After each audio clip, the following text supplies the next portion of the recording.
Bugünkü sualımızın izahı DİM 20 variant birinci qrupdandır. Gəlin suallarımıza baxaq. Birinci sualımız: sükunət vəziyyətində hərəkətə başlayan velosipedçi düz xəttlə bərabər yerləşə hərəkət edərək 120 metr məsafə qət edir. Sərf olunan zamanın ikinci yarısında gedilən yolu tapaq. Sükunət vəziyyətindən başlayır. Deməli, başlanğıc sürətimiz 0-dır. Bilirik ki, sükunət vəziyyətindən başlayan hərəkətlər yeniləşən hərəkətdir. Və bizim zamanın birinci yarısı və ikinci yarısında yollar üçün düsturumuz var. Əgər zamanın birinci yarısını istəsəydi, S1 bərabərdir 4də 1 S. Zamanın ikinci yarısı üçün isə 4də 3 S düsturundan istifadə edirik. İndi bizdə məsələdə ikinci yarısından gedilən yolu istəyir. Gəlin qoyaq. Bizim yolumuz 120 metrdir. Yazaq 4də 3. Burası 120 metr. Bərabərdir 90.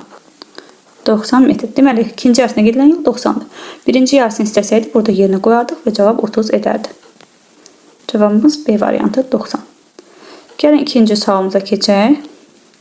İkinci sualımızda nə deyir? İkinci sualımızda deyir ki, avtomobilin spidometrinin göstərişinə əsasən onun sürətini müəyyən edək. Gəlin müəyyən edək. Əvvəlcə bir bölgünün qiymətini tapaq ki, bir bölgünün qiyməti nə qədərdir? Ona uyğun məsələni həll edək. Bunun üçün nə edirik biz?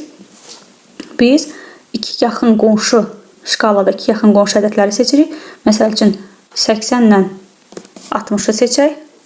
80-dən 60-ı çıxırıq. Bölürük. Onlar arasındakı bölgülərin sayına, yəni 60 ilə 80 arasında bölgünün sayına gəlin baxaq. 1, 2, 3, 4 bölgü var. Deməli 4-ə bölürük. 80-dən 60 çıxanda 20, 20-nin 4-ündə 5. Deməli bir bölgümüzün qiyməti 5-dir.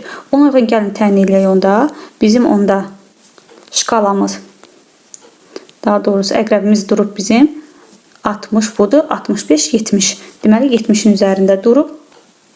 Bura 70-dir. Onda əqrəb 70-in üzərindədir. 70 km/saatı göstərir. Mütləq xətanı gəlin tapaq. Mütləq xəta isə bir bölgünün qiymətinin yarısıdır.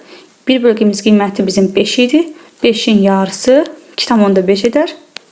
Onda mütləq xətamız bizim 2,5. Cavab A variantı.